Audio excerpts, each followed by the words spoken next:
Est-ce qu'on pourrait revenir un instant sur ce temps symbolique du volant sur la tête d'hier? Qu'est-ce qui se passe quand on choisit de se laisser prendre par la joie plutôt que de rester dans un état d'abattement, de tristesse? Est-ce que c'est un effort de volonté? Est-ce que c'est aussi simple que ça? Ou est-ce que c'est plus subtil?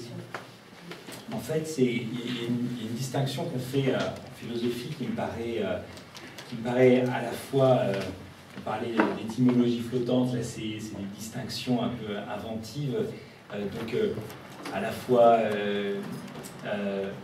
obscure et très éclairante. C'est la distinction merci beaucoup, qu'on peut faire entre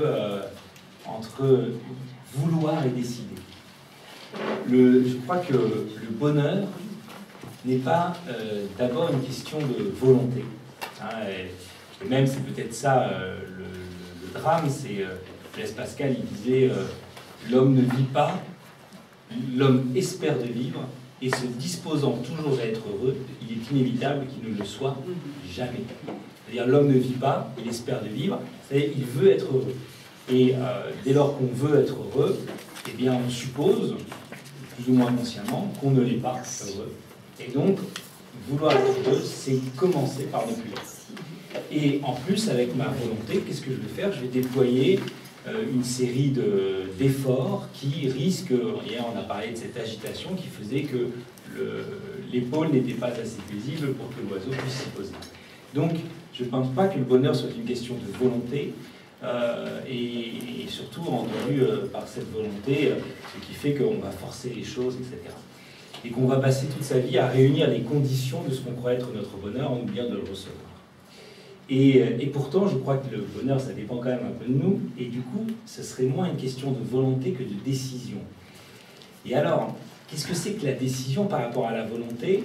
Ou qu'est-ce que c'est qu'à l'intérieur de la volonté, la modalité très spéciale de la décision? Eh bien, il y a décision quand, alors même que nous n'avons pas toutes les raisons réunies, toutes les conditions réunies de se déterminer pour telle ou telle chose, on y va quand même. Il y a décision quand il y a, on pourrait dire, en philosophie, je vous parlais de la distinction entre la théoria, qui est la connaissance, et la praxis, qui est l'action. Il y a décision quand il y a un excès de la praxis sur la théoria, c'est-à-dire quand veux-tu m'épouser, Isabelle, voilà, qu'est-ce qu'elle en sait de toutes les raisons qui pourraient l'incliner à épouser celui qui vient de poser le genou à terre? Elle n'en sait rien. Du coup, elle pourrait dire « laisse-moi faire le tour de la question ». Le problème, c'est que le tour d'une question comme ça, ça met toute une vie. Là, il y a des questions dont le périmètre est infini, donc il ne faut pas vouloir en faire le tour. Voilà, elle a quelques éléments. Déjà, il la demande en mariage, donc c'est un homme courageux, et ça fait, je ne sais pas, 1 an et demi qu'ils se fréquentent, 6 mois qu'ils s'aiment charnellement, voilà, que sais-je. Elle n'a pas tous les éléments en main, et là, vient la décision. La décision, c'est-à-dire, eh bien, voilà, je ne sais pas, mais si je ne me lance pas, je ne saurai jamais. Et d'ailleurs, c'est ce qui est passionnant dans la vie, mais vraiment, c'est que on a souvent uniquement le pressentiment de ce qui est juste, uniquement le pressentiment, et on doit compléter le reste par notre action. Saint Pierre a le pressentiment que cet homme en face de lui, qui vient de lui faire réaliser une pêche miraculeuse, a le pressentiment que c'est peut-être l'homme que son peuple attend, et donc celui qui sera la polarité de sa vie, mais il n'en a que le pressentiment. Et il s'agit, eh bien, s'il veut vérifier ce pressentiment, de lui donner d'abord toute sa vie. D'abord toute sa vie. Et voilà, et là, pareil, suis-moi, alors même qu'on vient de pêcher plein de poissons, mais je veux dire, laisse-moi faire le tour de la question, ou qu'est-ce que tu me proposes? Et alors, heureusement que Jésus n'a pas dit, bah, écoute, tu me suivras, tu me trahiras, je serai crucifié, puis après il t'arrivera la même chose, mais la tête en bas. Bon. Ah bah j'arrive bon. Mais le suis-moi, que ce soit celui qui plie le genou pour demander Isabelle en mariage, le suis-moi, ou voyez, ou le suis-moi de cet enfant, voilà, je suis dans ma mauvaise humeur, pouf, le ballon sur la tête. Au fond, l'enfant me dit, voilà, suis-moi. Et est-ce que je vais le suivre? Et là, c'est vraiment quelque chose, et Et c'est pour ça qu'on ne peut pas penser uniquement l'action humaine sur le mode de la volonté. Ce n'est pas quelque chose que je veux m'efforcer à faire. C'est quelque chose que je vais choisir de laisser entrer au monde dans ma vie. Le temps d'une décision. Et on voit bien dans notre vie, souvent, ça se joue comme ça sur des moments clés. Kierkegaard parlait de moments où dans sa vie on se croise, soi-même on croise sa vocation, où l'on ressent l'appel et au fond, libre à nous d'y répondre ou non. Sachant que pour Kierkegaard, les appels, c'est pas tout le temps et c'est pas indéfini, c'est pas des rappels automatiques, c'est-à-dire on peut passer à côté de sa vie. Donc voilà, au fond j'aurais pu dire, mais non seulement je viens de rater le CAPES, mais en plus ce petit con d'enfant, et puis voilà, et rester là-dedans. Il y a une proposition qui m'est faite, et c'est vrai que, voilà, c'est le mystère. Qu'est-ce qui fait que là, on dit oui, on laisse entrer, etc. Mais voilà, je répondrai, je ne sais pas si ça vous satisfait, mais par la distinction entre vouloir et décider. Je crois que le bonheur de notre vie, on le décide au sens où on le laisse entrer ou non, l'hospitalité. Et non pas on le veut au sens où je suis un self-made man, mon bonheur c'est moi qui l'ai obtenu. De rien. Alors, regardez ces textes. Il me restera un exemplaire ou deux pour quelqu'un qui voudrait les confier à tel ou tel ami, qui vont nous permettre vraiment, j'aime bien faire ça, un peu de ressaisir ce que nous avons vécu hier et de ressaisir ce que nous avons vécu hier en fonction aussi de ce que vous m'avez dit, de ce qui vous a arrêté, de ce qui vous a... voilà, donc ce matin, j'ai mis le réveil un peu plus tôt pour un dimanche, comme vous peut-être, et je me suis dit, mais voilà, au fond, qu'est-ce qui s'est passé entre nous et qu'est-ce que je pourrais vous donner? J'ai laissé monter tout ça.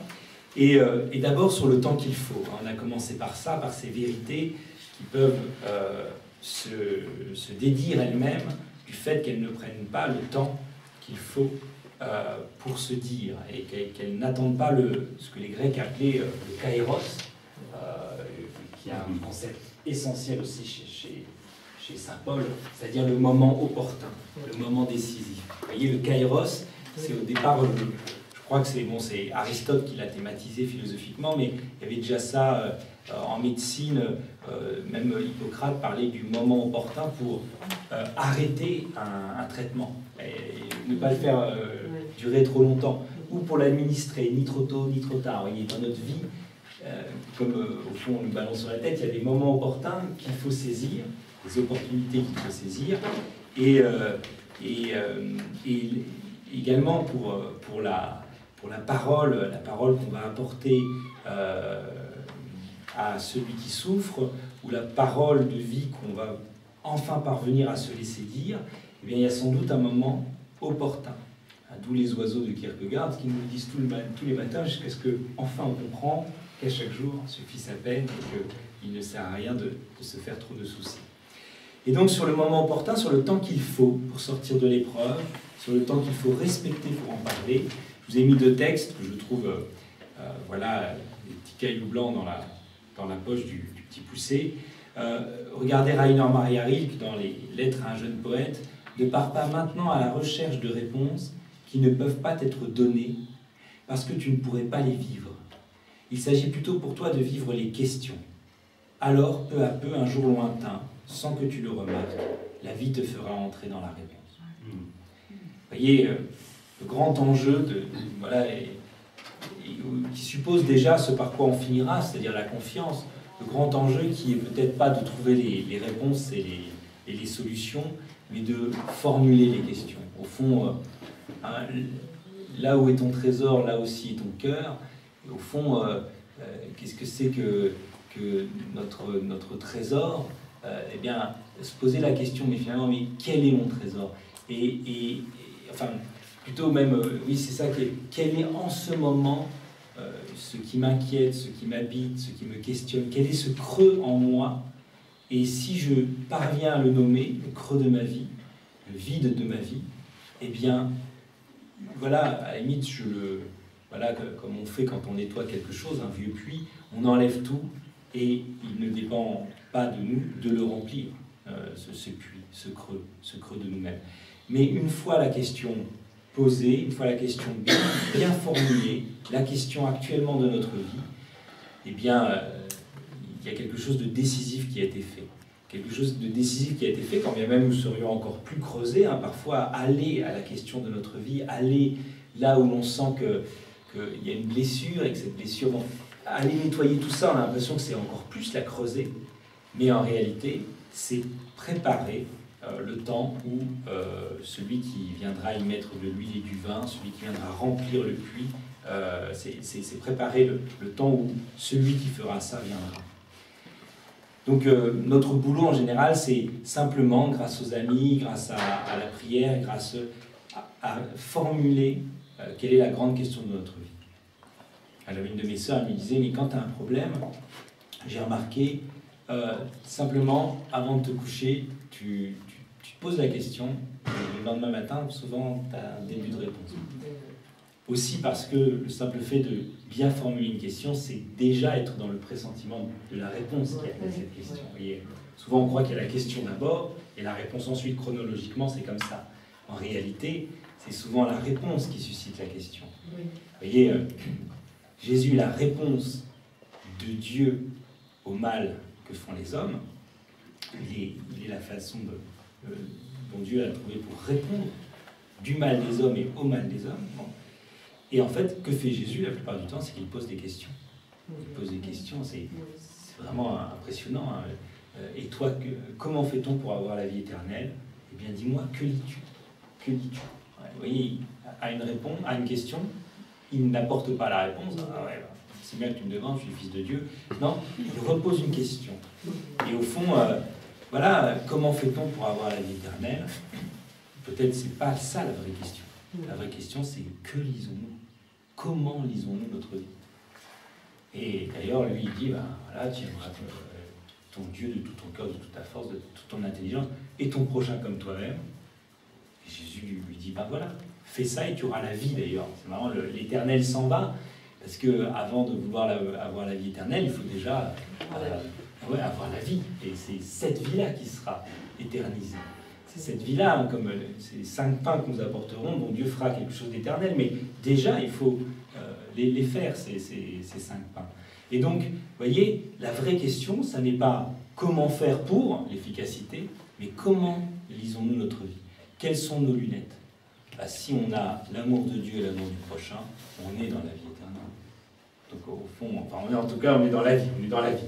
Et puis voilà, et donc trouver la bonne question et laisser venir ensuite la réponse.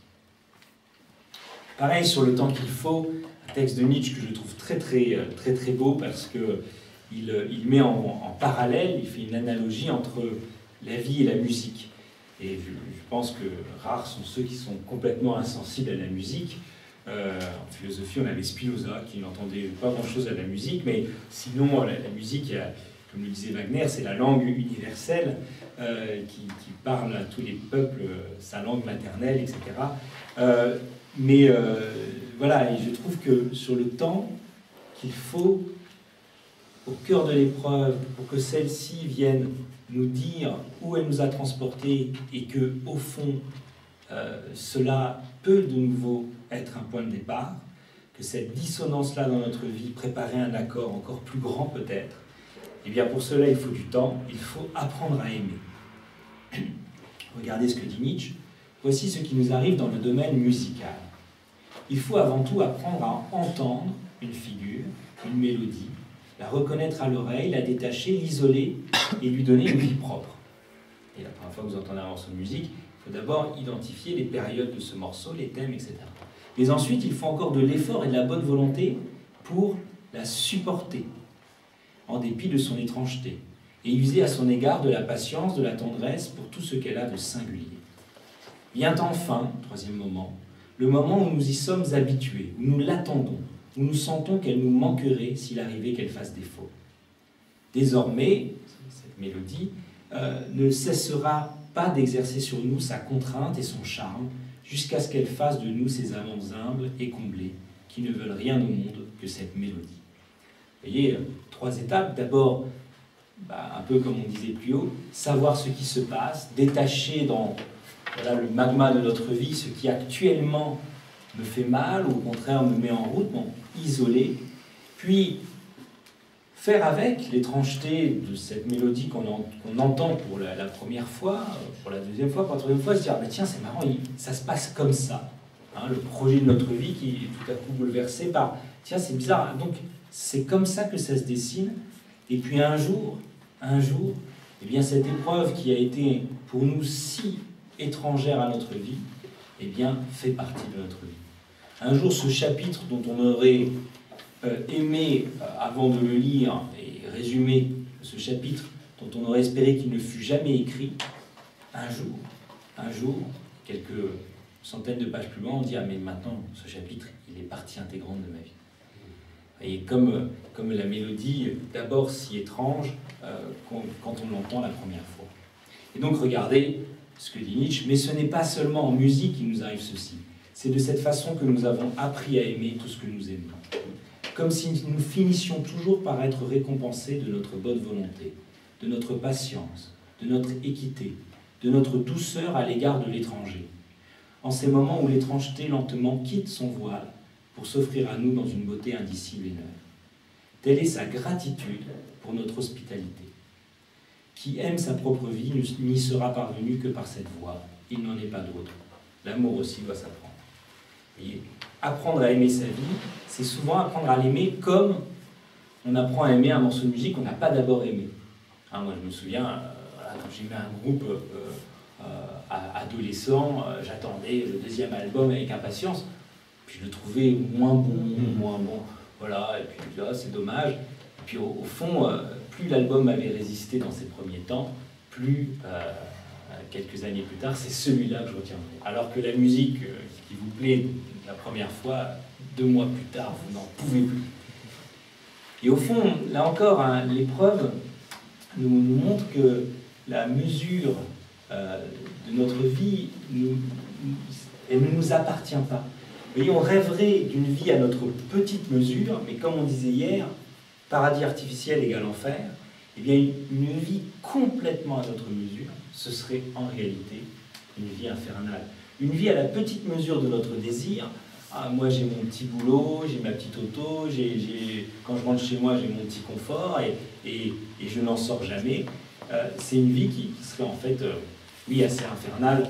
Vous avez peut-être, si vous avez lu La vie en bleu, rencontré ce passage où je mentionne un épisode de la 5e dimension qui s'appelle A Nice Place to Visit, un endroit chouette à visiter, et qui raconte l'histoire de Rocky Valentine, qui est voilà, on voit, il a réalisé un casse. Est-ce que le gardien de la banque est mort ou est-ce qu'il est simplement assommé? En tout cas, la police arrive, il prend 2-3 trucs, il sort dans la rue, il se retrouve dans une impasse, échange de tirs, lui se met à monter un mur et tombe en arrière, une balle l'a touché, il rouvre les yeux, plus de police, plus rien, il y a un bel homme en blanc, belle barbe blanche, qui lui dit « Bonjour, monsieur Valentine ». Là, lui, il se lève, il sort son revolver, il dit « Vous êtes de la police, comment vous connaissez mon nom, on ne se connaît pas » et tout. Il dit « Non, je suis là pour vous servir. Je suis votre serviteur ici. » Il dit « Mais comment ça, mon serviteur ?» Non, et il dit « Mais tenez, la preuve. » Il lui sort plein d'argent. Oh, mais il prend l'argent, il dit « Mais n'ayez crainte, je suis avec vous. » Voilà, bon, d'accord. Et puis en effet, avec cet argent, ils vont au casino et puis ils gagnent tout le temps. Et du coup, les nanas, tout le temps. Voilà, que comme les mouches sur ce que vous savez. Et ça, bon, et à un moment donné, il se souvient. Il dit, mais oui, la banque, les échanges de coups de feu. Mais je suis mort, vous êtes un ange, et je suis au paradis. Et puis alors, il va. Puis à un moment donné, si vous voulez gagner tout le temps, on le voit, voilà, et la roulette, ah, bon numéro, plein d'argent, les nanas qui arrivent et tout. Il n'en peut plus. Puis il va voir l'ange, le bel ange. Il dit, oh écoutez, ouais, le paradis, bon, c'est bien, mais dites-moi, je suis là pour vous servir. Vous voulez qu'on ajoute un coefficient d'adversité? Certaines favoristes, dites-moi, 2 sur 3, 1 sur 2, et au jeu, vous pouvez perdre 1 fois sur 5. Et si vous me dites, c'est vous qui dites, ah non, c'est juste que le paradis, hein, c'est pas pour moi, il n'y a pas un autre endroit. Et là, je lui dis, mais qui vous a dit, au fond, que vous étiez au paradis? Vous êtes dans l'autre endroit. Vous êtes dans l'autre endroit. Vous voyez, l'enfer, ce sera un monde à la petite mesure de mes petits désirs. Or, l'épreuve, au contraire, mon petit désir, elle vient m'en sortir, mais c'est peut-être pour m'indiquer que je suis fait pour plus grand que ça. Un monde absolument sans résistance, ou un monde dont je choisirais la résistance. Vous voyez, ce qui est terrible dans ce monde-là, c'est qu'il n'y a pas d'autre. Il n'y a pas d'autre. Les filles arrivent comme ça, au fond c'est le rêve de n'importe quel, peut-être pas n'importe quel homme, mais n'importe quel macho. Imaginez que ça vient comme ça, le clic de souris, et en fait le clic de souris c'est l'enfer. D'accord ? Et parce qu'il n'y a pas d'autre. Et en effet, aimer un autre, c'est aimer quelqu'un qui nous résiste, quelqu'un avec qui il faut entrer en dialogue pour se comprendre, et parfois on ne se comprend plus du tout, et puis parfois on se dispute, etc. Le pape François qui disait les couples se séparent non pas parce qu'ils se disputent, mais parce qu'ils ne se disputent même plus. Et ben oui, quand on ne se dispute plus, il n'y a même plus d'autres. Il n'y a plus de... Voilà, avec mon épouse, en ce moment, vraiment, tout va bien. Elle me laisse complètement tranquille. Je fais ce que je veux. Je sors tous les soirs avec des potes, même parfois, je m'encanaille avec quelques jeunes filles. En ce moment, c'est le paradis. Tout va bien. Oui, elle est en train de partir. D'accord ? Donc, vous voyez, au fond, on rêverait d'un monde sans adversité, c'est-à-dire d'un monde sans autre, c'est-à-dire en fait d'un enfer. Or l'épreuve, c'est l'adversité, c'est le rappel que oui, le monde ne nous est pas d'abord, n'est pas inconsommable, n'est pas un appareil photo jetable. Le monde, c'est cette mélodie à laquelle il faut se faire. L'autre que j'aime parce que je l'aime, c'est ce cœur qui doit s'ouvrir, et pourtant, c'est peut-être ça, un monde digne d'être vécu. Donc, à chaque fois qu'on vous propose d'enlever l'épreuve de ce monde, c'est inquiétant. Alors, un petit conte sur un critère autre que l'efficacité. On était toujours dans notre introduction. Un petit conte que je trouve très très beau. Il était une fois dans un village fort ancien, 2 familles habitant 2 maisons. L'une était riche et somptueuse, l'autre était simple et modeste. Les pères de chacune des 2 familles avait eu, il y a 7 ans, jour pour jour, un fils. 7 ans, âge de raison, âge auquel un père doit parler à son fils, d'homme à homme, pour lui dire les mots de la vie. C'est ainsi qu'un matin, le père de la riche famille, comme celle de la plus pauvre, réveillèrent leur fils pour une promenade. Le fils et le père de la riche famille partirent au petit jour, arpentant la colline qui borde le village. Le père et le fils s'arrêtent tout à coup. Le village à peine éveillé offre un spectacle somptueux, vêtu d'une brume matinale. Solennel, le père de la famille la plus riche, dit au fils, « Regarde mon fils, un jour tout cela t'appartiendra. » Puis ils redescendent, croisent le fils et le père de l'humble famille venus en ces lieux pour la même raison, que ce dernier dise à son fils les mots qui conviennent à son âge. Arrivé au point où le village se dévoile en sa beauté, le père pose une main confiante sur l'épaule de son fils et lui dit « Regarde mon fils. »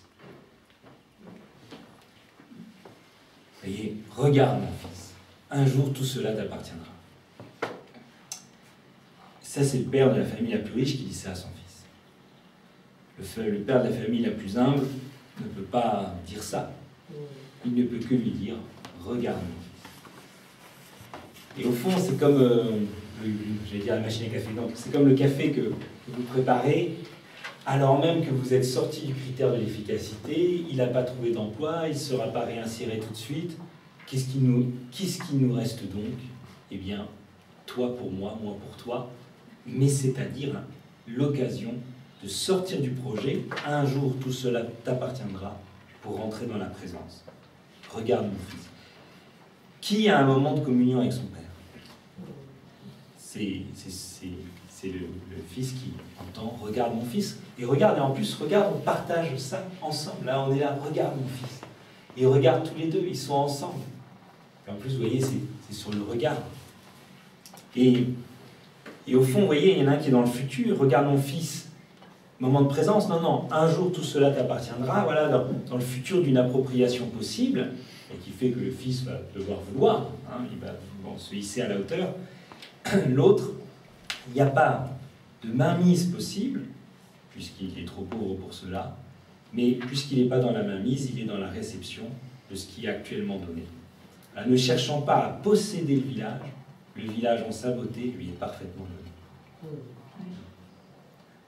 Ouais. Parce que ne peut nous être donné, et je crois que ça c'est quelque chose que nous apprend l'épreuve, ne peut nous être donné que ce qui ne nous appartient pas. Et donc quand l'épreuve, au fond, nous retire quelque chose, voilà, on se dit, mais pourtant j'avais la main mise sur ma vie, j'avais la main mise sur cette personne, j'avais la main mise... Ben oui, mais précisément tu avais la main mise, donc tu ne pouvais pas recevoir. On ne peut recevoir que ce qui ne nous appartient pas. Et parfois, il nous faut perdre quelque chose pour qu'il nous soit donné. Il nous faut perdre quelque chose pour qu'il nous soit donné. Regardez l'épreuve que rencontrent les pères dans la Bible. Abraham, qui doit perdre son fils, Isaac, voilà, le patriarche, plus il a son fils, et il sait que de ce fils naîtra des générations telles que les étoiles du ciel peuvent lui en donner quelques mesures. C'est le patriarche, il a Isaac, bon, en plus il l'a attendu, et puis, que doit-il faire? Tout de suite le perdre. Le perdre, aller au mont Moria, aller le perdre, le donner à Dieu, il le fait dans la confiance, en se taisant, parce que sans doute qu'il ne comprend pas tout. Et au moment du sacrifice, l'ange lui retient le bras, lui indique un bélier. Pas un agneau, un bélier, c'est-à-dire le père. Il faut que, parfois, parce qu'en français, il y a parfois des ambiguïtés entre le génitif objectif et le génitif subjectif. Par exemple, si vous dites « l'amour de ma mère a été déterminant », on ne sait pas si c'est l'amour de ma mère, c'est-à-dire le fait que j'ai aimé ma mère, génitif objectif, ma mère est objet de mon amour, ou si c'est le fait que ma mère m'ait aimé, génitif subjectif, c'est-à-dire maman est sujet, mère est sujet d'amour. L'amour de ma mère, hein, ou l'amour de Dieu. L'amour de Dieu, mais c'est Dieu qui nous aime ou nous qui aimons Dieu? Eh bien, parfois, vous avez, dans des représentations ou des discours sur le sacrifice d'Isaac, c'est marqué le sacrifice d'Abraham. Ah oui, est-ce que c'est génitif objectif? Dans ce cas-là, c'est le sacrifice d'Isaac, c'est lui qui est sacrifié. Ou génitif subjectif, c'est Abraham qui sacrifie. Bon, donc parfois, c'est marqué sacrifice d'Abraham, et au fond, je crois que c'est génitif objectif et subjectif. Ce que sacrifie Abraham, vraiment, c'est Abraham en tant que bélier, c'est-à-dire en tant que père qui possède son fils. D'ailleurs, le Caravage, c'est très frappant, parce que le père a la main mise sur Isaac, et c'est presque une possession, c'est très audacieux de la part de Caravage, c'est presque une possession sexuelle, il le tient comme ça, et puis le geste est très violent, et en fait on dit non, ça n'est pas la juste façon d'être père. Être patriarche, ça n'est pas encore être père. Et je pense que le judéo-christianisme a inventé une figure du père qui n'était pas la figure du pater familias latin, qui est une figure où voilà, on ne possède pas ses enfants, alors certes on les accueille, mais vous voyez, l'accueil c'est incroyable comme geste, parce que on ne peut bien accueillir que si en même temps on laisse partir.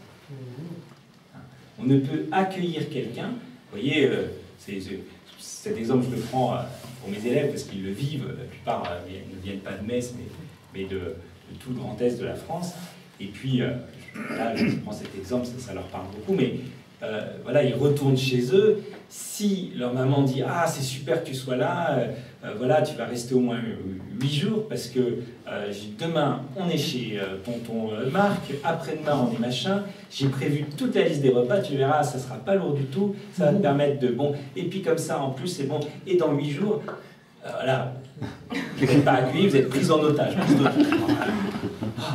Alors que la maman qui dit « Tu me files ton linge, et, bien sûr, et voilà, je sais que tu as beaucoup à faire, mais écoute, tu pars quand tu veux, hein. Comme on dit, tu fais comme chez toi, parce qu'il n'y a que de chez nous qu'on peut partir quand on veut. Et tu fais comme chez toi, c'est-à-dire, Voilà. Et paradoxalement, la personne qui nous accueille comme ça, on a envie de rester, en dire « Ah, mais en fait, je suis libre. » Donc, vous voyez, et au fond, ce qu'invente comme figure de père le judéo-christianisme, c'est le père, en effet, comme dans la parabole du fils prodigue, le père qui a les bras ouverts, le père qui dit « Tu pars quand tu veux », le père qui accueille, d'accord? Et non pas le père qui possède. On ne peut recevoir que ce qu'on ne possède pas, et parfois l'épreuve nous demande du coup de perdre ce qu'on a pour le recevoir. Épreuve d'Isaac, mise à l'épreuve d'Isaac, qui donc finalement va recevoir Isaac parce qu'il ne le possède plus, parce qu'il a su aussi le donner à Dieu.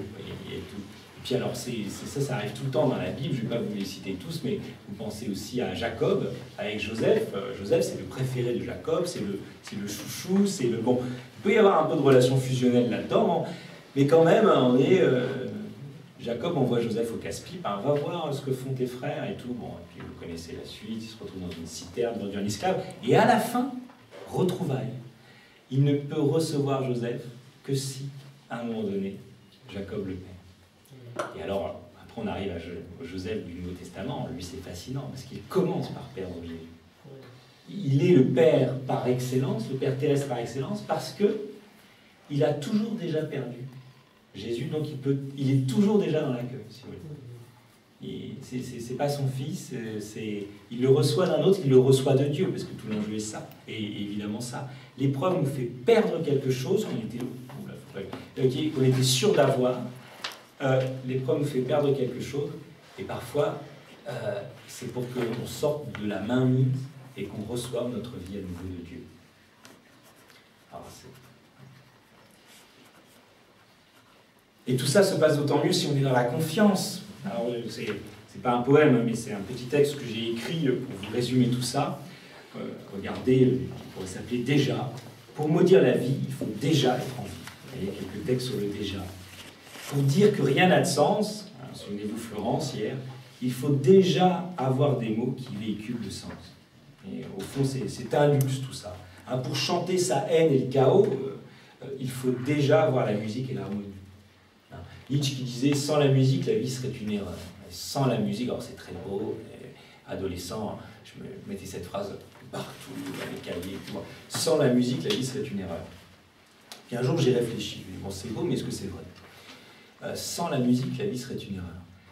En fait, c'est pas vrai. Je me suis beaucoup intéressé à Pythagore. Et Pythagore, son choc, si vous voulez, son étonnement, c'est que quand on rapporte les proportions mathématiques sur une corde tendue, on a des choses harmonieuses. Donc c'est celui qui distribue en 8 tonalités différentes ce qu'on appelle aujourd'hui la gamme, en fonction de ses découvertes mathématiques. Donc il voit que la mathématique appliquée à la matière, ça donne la musique. Et que la musique est dans les choses. Donc c'est pas sans la musique, la vie serait une erreur.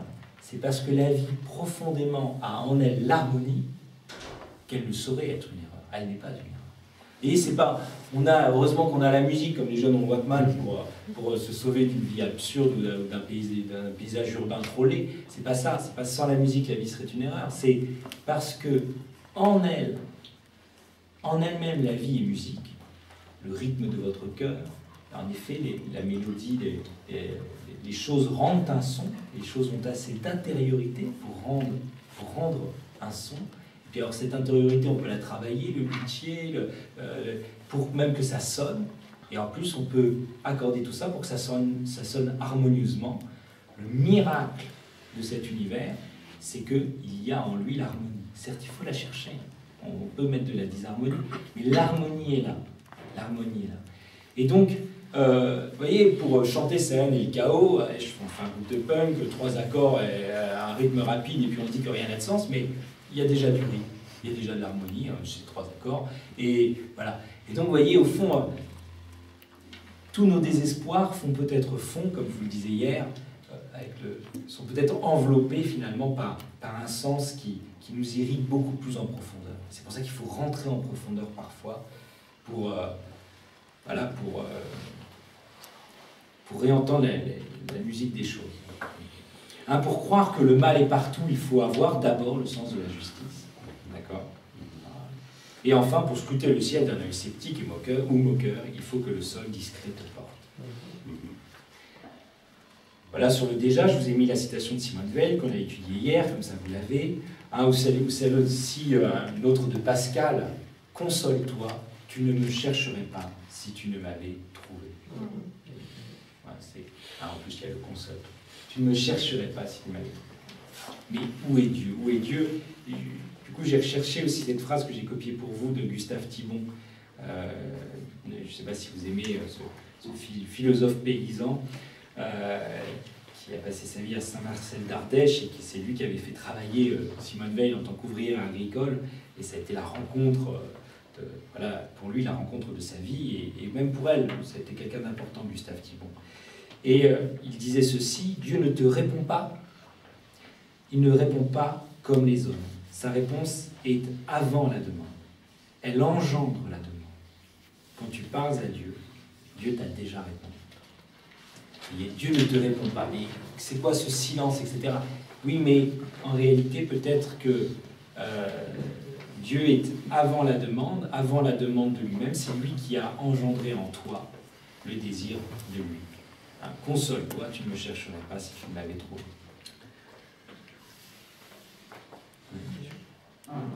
D'accord? Si l'on tourne, ça va, ça ne vous assomme pas trop ces textes? Vous me dites. Alors après, je vous ai mis, on va peut-être pas le lire, simplement, vous l'aurez avec vous, la phrase de Phinon le Juif, vous savez, qui dit que voilà, tout ce qu'on peut offrir à Dieu appartient déjà à Dieu.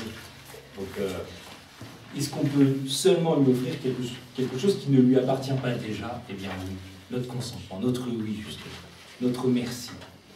Hein? Regardez les deux dernières lignes. Puisque nous savons qu'il y a une œuvre et une seule qui nous revienne parmi tout ce qui est à la gloire de Dieu, lui rendre grâce, alors employons-nous à cela sans cesse et en tout lieu.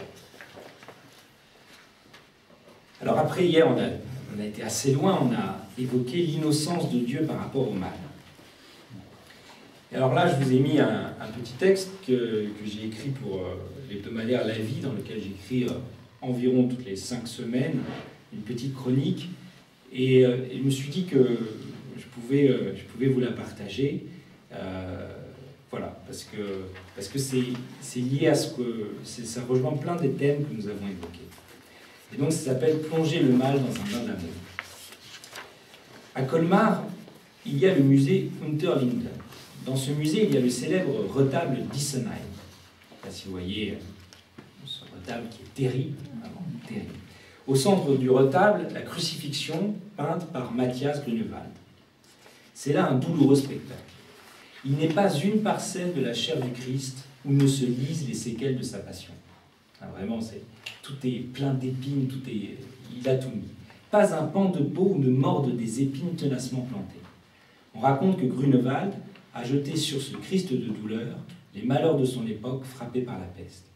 On dit que les femmes et les hommes venaient ici soigner leurs maux en contemplant celui qui les avait tous pris. Mais ce jour-là, je me souviens, c'était il y a quelques années, c'est autre chose que je vois. Non pas la souffrance des hommes qui s'exprime à l'occasion d'un objet de piété, mais Dieu qui exprime sa douleur à la faveur de l'œuvre d'un homme. La crucifixion de Grunewald m'a paru comme le tourment de Dieu mis au jour, extériorisé, je dirais presque somatisé, visible à fleur de peau. Ces épines qui littéralement hérissent la chair de Jésus me firent penser à de l'urticaire. Si je devais représenter une de mes crises de démangeaison, je fais pas mal d'urticaire, je ne m'y prendrais pas autrement.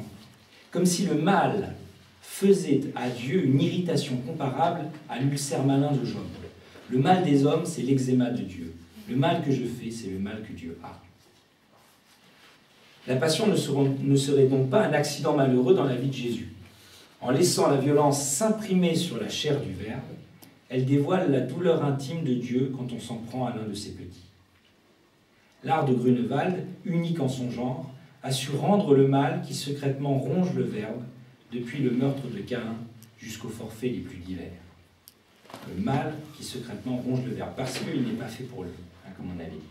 Voilà donc ce que m'inspirait le retable d'Issenheim, tandis que je mêlais hardiment l'hypersensibilité de mon épiderme à ce que François Varillon, le père jésuite, nomme la souffrance de Dieu. Me vint alors cette question tout aussi étrange. Que fit Dieu de cette démangeaison? Au sommet d'une crise d'urticaire, ou bien on se gratte, bon, c'est pas conseillé, ou bien on prend un bain en y mettant l'huile et le vin qui adoucissent le contact des choses. Dieu aurait-il fait de même? En un sens, oui. Voyant le mal sur cette terre, piqué par chacune de ces occurrences, le Fils s'est enfoui dans le ventre de Marie. Il a plongé ce monde en guerre dans l'amour maternel. Invité par saint Paul à revêtir le Christ, il ne faut pas oublier ce dont il s'est revêtu lui-même, d'une maman. Cette fine enveloppe qui fait d'une jeune fille une femme enceinte, entre guillemets, cette parcelle de chair qui ne peut rien ou presque contre les coups du monde, ce fut d'abord pour Jésus son unique vêtement. À vrai dire, ce vêtement, il ne le quittera plus. L'amour maternel de Marie l'entourera toute sa vie. Sans autre puissance que d'aimer, cette présence lui donna d'aller au bout de sa passion. Les mots du poète jésuite Gerard Manley Hopkins montent doucement en moi.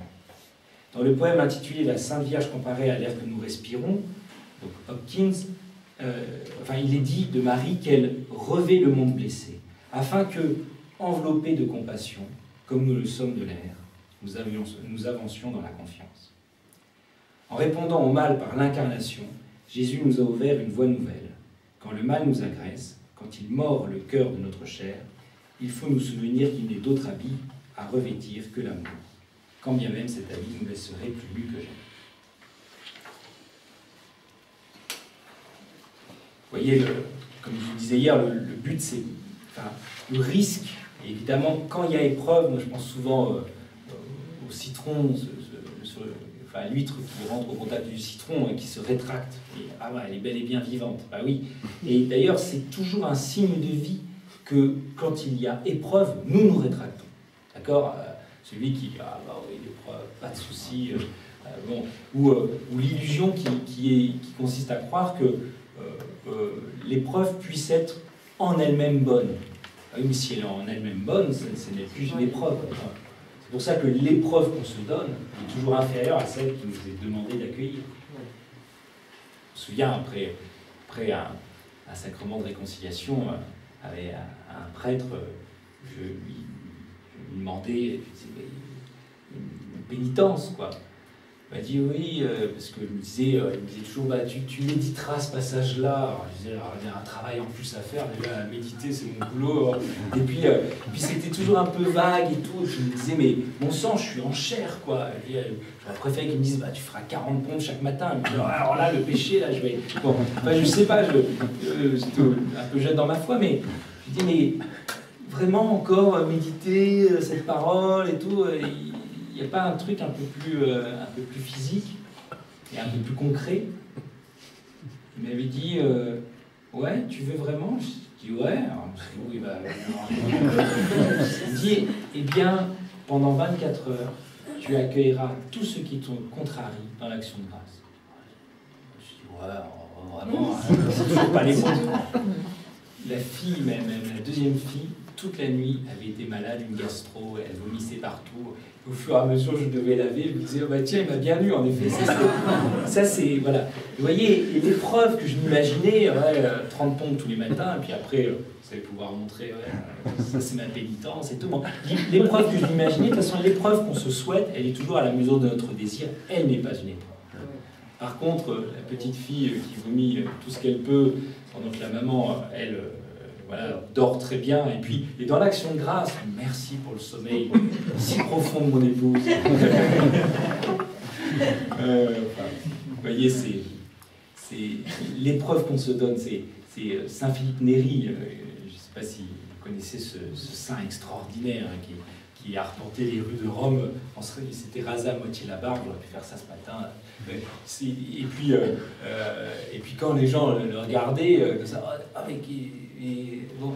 lui, c'est le XVIe siècle, il disait « Oh, vous verriez la tête que vous faites !» Bon, il avait un humour extraordinaire, c'est lui qui avait demandé à la femme qui était pleine de commérage déplumé une poule sur la place publique, et puis quand elle avait recommencé 3 semaines après, elle dit ben, la poule que vous avez déplumée, ramenez-moi toutes les plumes, hein, pour dire que le mal que l'on fait, vous voyez, quand on dit du mal de quelqu'un, ça part, et puis après, on ne peut plus récupérer. Bon.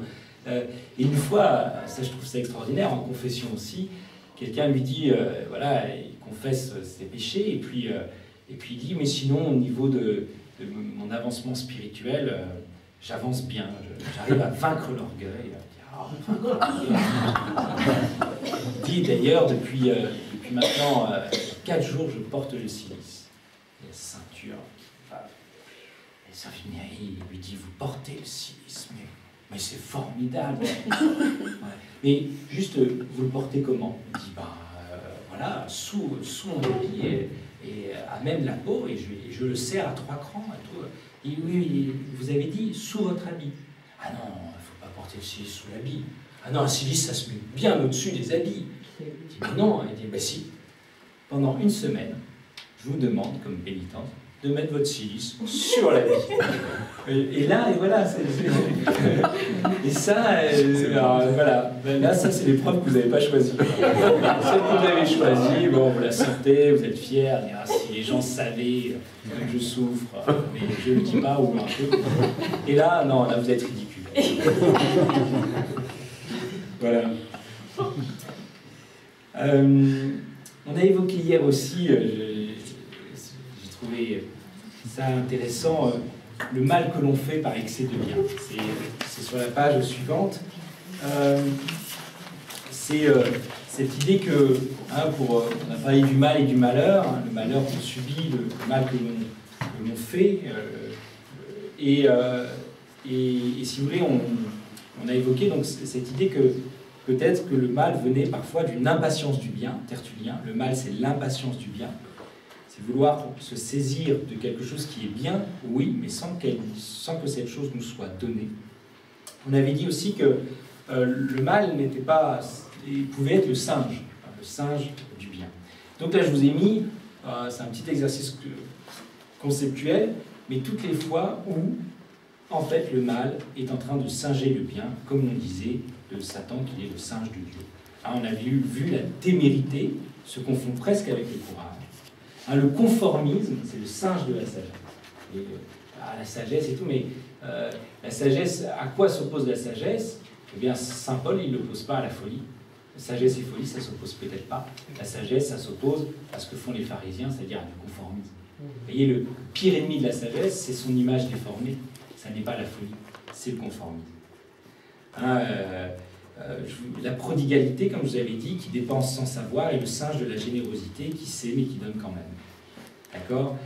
Et la haine de soi est le singe de l'humilité. D'accord? Et vous voyez qu'on... C'est difficile, hein, mais on peut vite passer de l'une à l'autre. Hein, la condescendance qui a pitié, et le singe de la compassion qui prend pitié. Mais c'est pas la même chose. La condescendance et la compassion. Comment avoir une compassion sans condescendance? Et ça, c'est... Je dis à mes élèves, toujours, il faut toujours que votre compassion ait 2 yeux. Un œil pour celui qui souffre, un œil pour l'humain qui souffrirait si vous n'exigez pas de cette personne tout ce qu'elle peut vous donner. C'est-à-dire, il ne faut pas compenser la compassion par de la dureté ou la dureté par de la compassion. Il faut compenser la compassion par une compassion à long terme, une compassion intelligente. C'est-à-dire, je ne sais pas, mon fils qui fait du violon dit à un moment donné, oui, j'ai mal au doigt, cet exercice est difficile, il me fait mal au doigt. Bon, je ne suis pas sadique, j'entends, je ne vais pas le faire jouer jusqu'à ce qu'il saigne, donc j'entends bien, je dis j'entends bien, on ne va pas le faire trop longtemps, donc voilà, j'ai de la pitié pour lui, mais j'ai aussi pitié pour l'adulte qui ne deviendra jamais si je lui dis au bout de 4 minutes, ah ben on arrête mon pauvre, ben, je vais faire un mot à ton professeur en disant ça ne va pas la tête de faire du mal à mon enfant. Ça c'est voilà, que la compassion guérisse de la compassion. Et vous voyez Jésus qui est à la fois plein d'amour et parfois d'exigence, c'est-à-dire de compassion pour l'homme qu'on ne deviendrait jamais si on en a trop de compassion, si notre compassion se fait condescendante. Oui, un rien les sépare, mais c'est ce rien qui est tout. Hein, la mondanité qui sourit à tous et le singe de l'ouverture au monde, qui sourit à chacun. L'homme politique, bon, ils ont l'art de la mondanité, mais ce n'est pas encore l'ouverture au monde. L'apathie, cette insensibilité aux douleurs de la vie, est le singe de la patience, qui souffre l'épreuve, mais qui garde un cœur de chair. En fait, la patience stoïcienne, en fait, c'est pas de la patience. Parce que c'est Nietzsche qui disait aux stoïciens, je trouve ça très très bien, très bien vu, il disait, mais à quoi vous sert d'aller embrasser une statue en plein hiver, hein, parce que les stoïciens, ils avaient des exercices physiques comme ça, eux, ils les avaient, leurs pompes, etc. Ils se tenaient nus en plein hiver, et donc il y avait un exercice qui consistait à aller embrasser une statue nue en plein hiver, pour endurcir son corps, et par là endurcir son âme, et que l'épreuve vienne se casser contre notre corps et contre notre âme. Et c'est pas le cœur offert de Jésus, c'est la sagesse grecque, une sagesse toute humaine, qui est très forte et très belle, hein, mais mine de rien, toute humaine.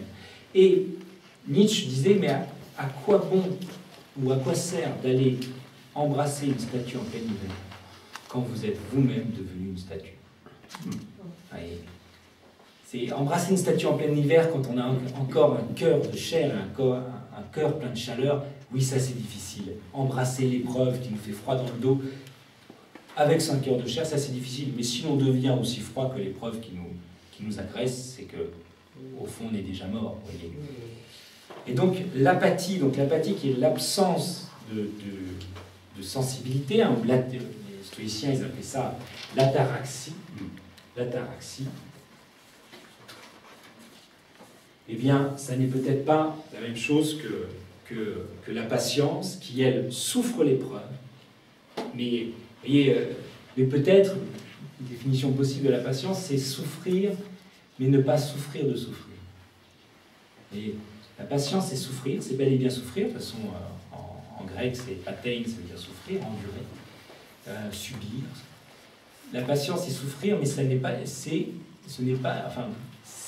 pas souffrir de souffrir. C'est-à-dire, oui, ça fait mal, mais je ne vais pas m'indigner de ce que ça fasse mal. Ça fait mal, mais ça fait peut-être partie du jeu de la vie. Ça fait mal, vous voyez, on n'ajoute pas du mal au mal voilà, quelqu'un qui est patient, c'est pas quelqu'un qui ne ressent rien, c'est quelqu'un qui ressent et qui n'ajoute pas du mal au mal en s'indignant de ce qu'il est mal. Il y a peut-être quelque chose comme ça. Mais, à mon avis, dans la patience, il y a la souffrance. Juste une petite histoire que je voulais vous raconter par rapport à l'ataraxie et par rapport au point que je me suis arrêté hier. Ce point, je vous ai dit, mais donc, quand on retourne au monde, une fois qu'on s'est installé dans le déjà-là du salut, dans le déjà-là de l'amour de Dieu, dans le déjà-là de la bonté de ce monde, en lequel, certes, il y a notre épreuve, mais peut-être, ayons confiance, voilà, pour un bien qui nous sera donné plus tard. Bon. Dans ce que, voilà, je me suis arrêté à ce retour au monde et je vous disais, il retournait avec un cœur de chair. Et vous avez un auteur russe qui s'appelle Léon Chestov, que j'aime beaucoup. Alors, il n'était pas orthodoxe, il était d'origine juive, mais il s'est marié à Rome avec une orthodoxe. Donc il est à la croisement un peu de toutes les cultures. Et c'est une écriture très très énervée. Hein, quand on lit Léon Chestov, on a l'impression qu'il postillonne à la tête. Bon. Et parce que lui, il écrit comme on ferait un exorcisme, c'est-à-dire il craint une seule chose, c'est que l'homme, pour arrêter de souffrir, s'arrête de vivre. Et donc, il voit dans les sagesses, notamment grecques, donc il est très dur avec elles, parfois peut-être un peu injuste, mais il voit dans les sagesses grecques, dans certaines sagesses orientales, il est très très dur envers le bouddhisme, il voit il voit quelque chose qui consiste à, pour lui, selon lui, eh bien, désactiver la sensibilité afin de résoudre le problème de la souffrance. Et voilà, et il lance un immense cri de révolte, hein, un peu comme Thérèse d'Avila quand elle dit « ou souffrir ou mourir ». C'est-à-dire, si tu ne veux pas souffrir, eh bien, c'est une sorte de mort clinique qui t'attend. Donc, non, accepte peut-être cette part de souffrance, ne la cherche pas, n'en rajoute pas, mais peut-être faisons le plus possible bon usage à celle qui vient à toi, mais surtout évite ce qui, pour t'éviter toute souffrance, te mettrait en dehors de la vie.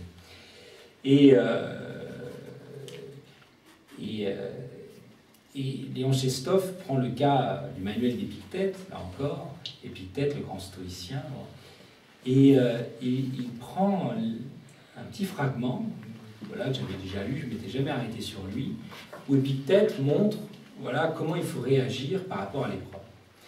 Et il dit, ton père est mort. Ton père est mort, or, remarque bien que quand le père de ton voisin était mort, eh bien, tu n'avais pas pleuré avec lui. Pourquoi? Eh bien, parce que tu estimais que quand on est une vieille personne, il est nécessaire que nous mourions et qu'il est dans l'ordre des choses que le père parte avant le fils. Donc, tu avais trouvé ça normal pour ton voisin. Que ne trouves-tu pas cela normal pour toi-même? Et pourquoi verses-tu ces larmes? Pourquoi es-tu en colère? Pourquoi es-tu désespéré et inconsolable?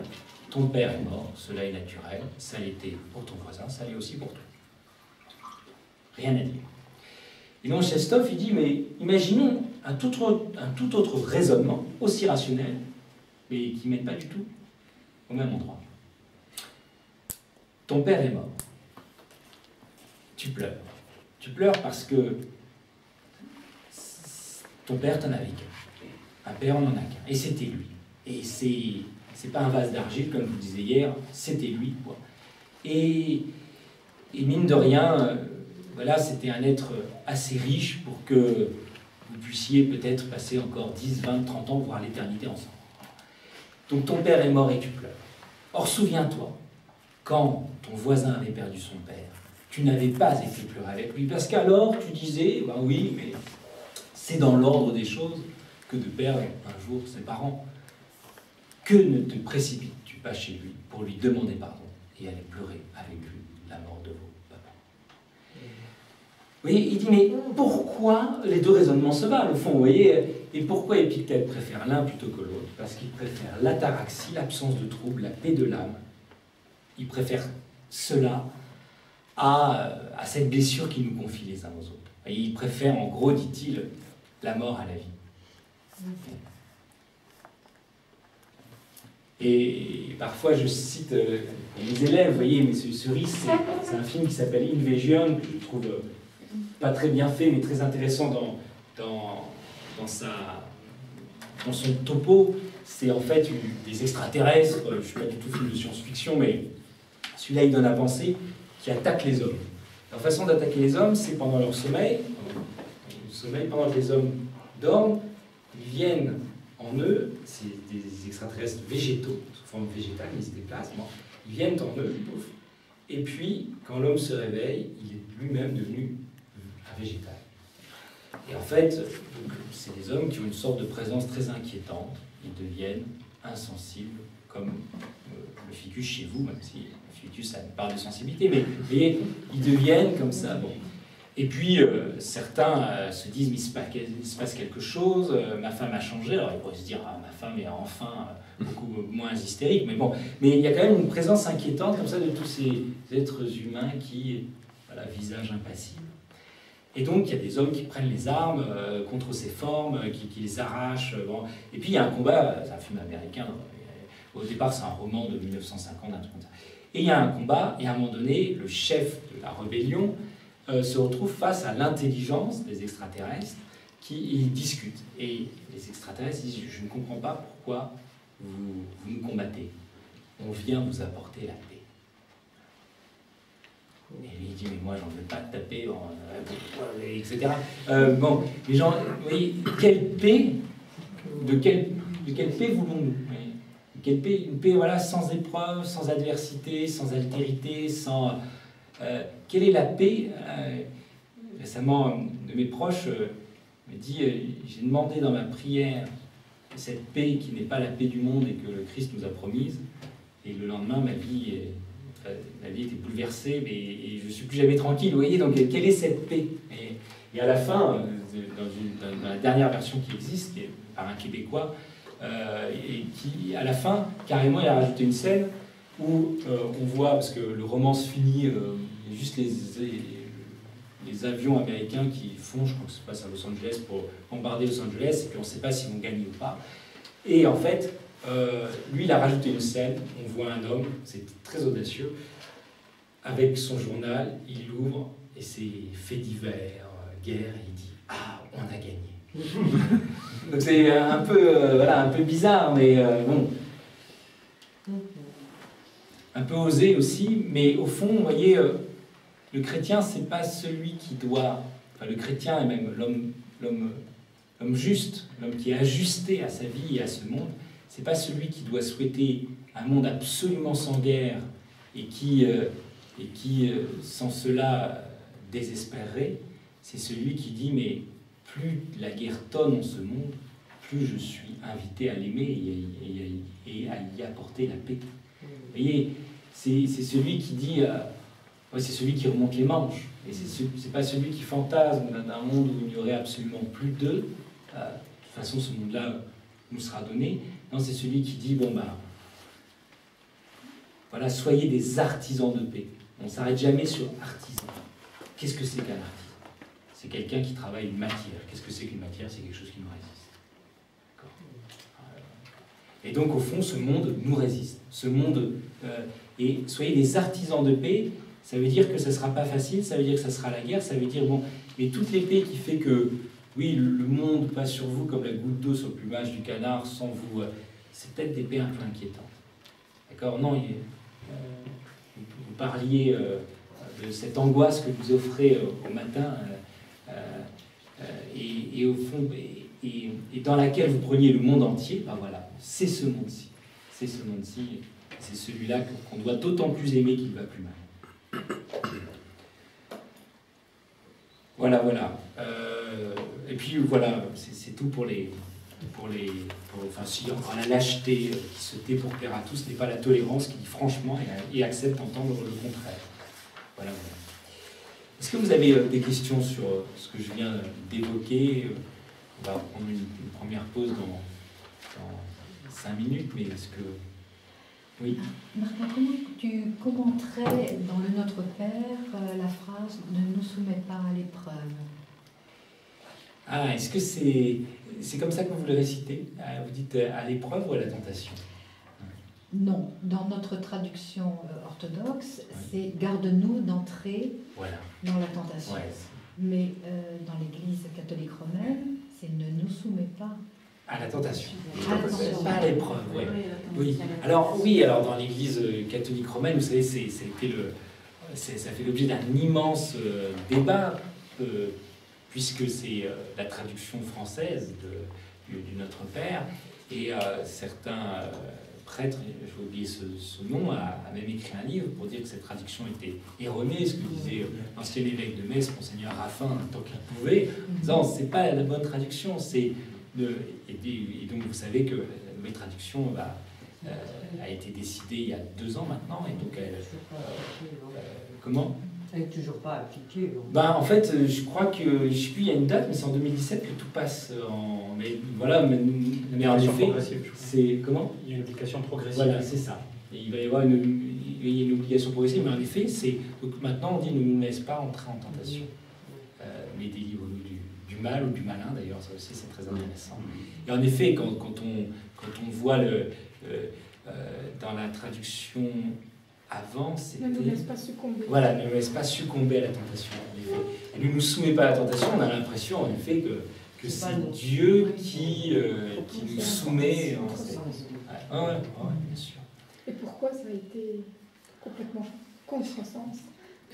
Je me suis un tout petit peu intéressé à ça, mais c'est ce moment de Vatican II, il y a eu ça, oui, c'est très très surprenant. C'est très très surprenant. Mais pour vous, la différence entre tentation et épreuve, c'est quoi? Pour moi, la maladie de notre enfant, par exemple, c'est une épreuve. La tentation, c'est de désespérer de Dieu, de croire que c'est lui qui est... Voilà, je dirais ça comme ça. Toute épreuve n'est pas une tentation. Et d'ailleurs, toute tentation ne se présente pas comme une épreuve. Au contraire, comme quelque chose qui... Voilà. Et la tentation, elle nous vient de l'adversaire. Ouais, tout à fait. De l'adversaire. Hein. Ouais, ouais. Mais vous voyez, il n'est pas impossible que Dieu, par amour, nous envoie des épreuves.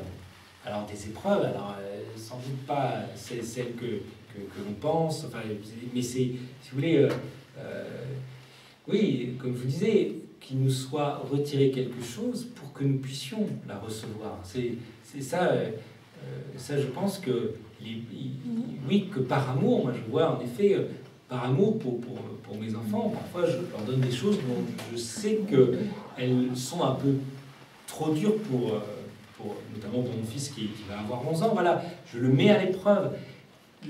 J'essaie de toujours vérifier que c'est pas pour... parce que moi-même j'ai été mis à l'épreuve, donc je veux qu'ils subissent la même chose. J'essaie de toujours vérifier que c'est dans l'amour, mais je sais que dans l'amour il y a de l'exigence. Et donc, que Dieu envoie à l'épreuve, c'est peut-être pas impossible. Bon. Qu'il envoie à la tentation, voilà. Alors après, vous savez, dans le livre de Job, il laisse l'adversaire. Il laisse. Bon. Mais vous voyez, c'est pas lui. C'est pas lui.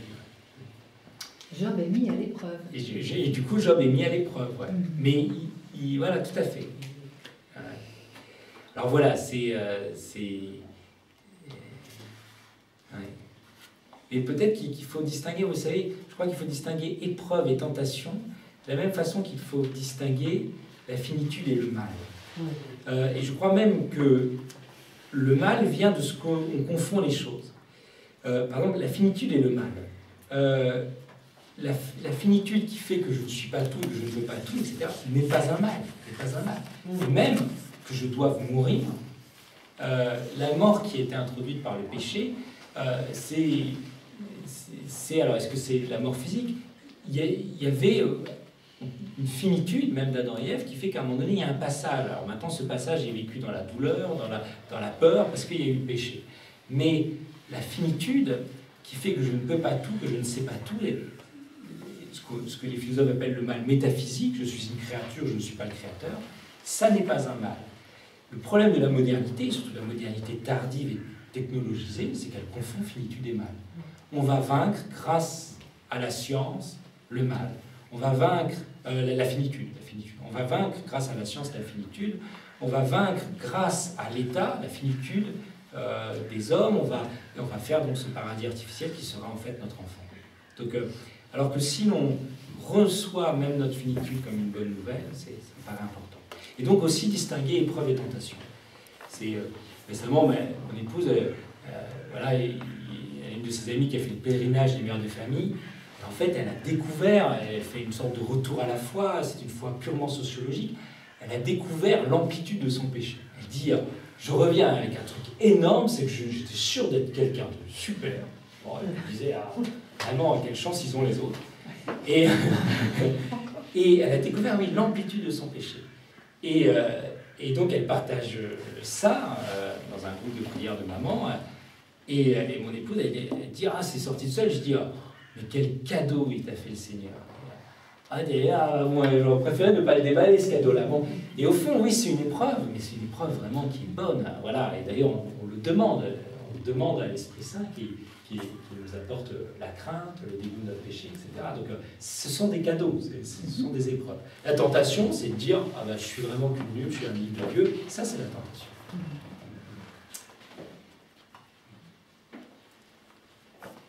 On se prend une petite pause.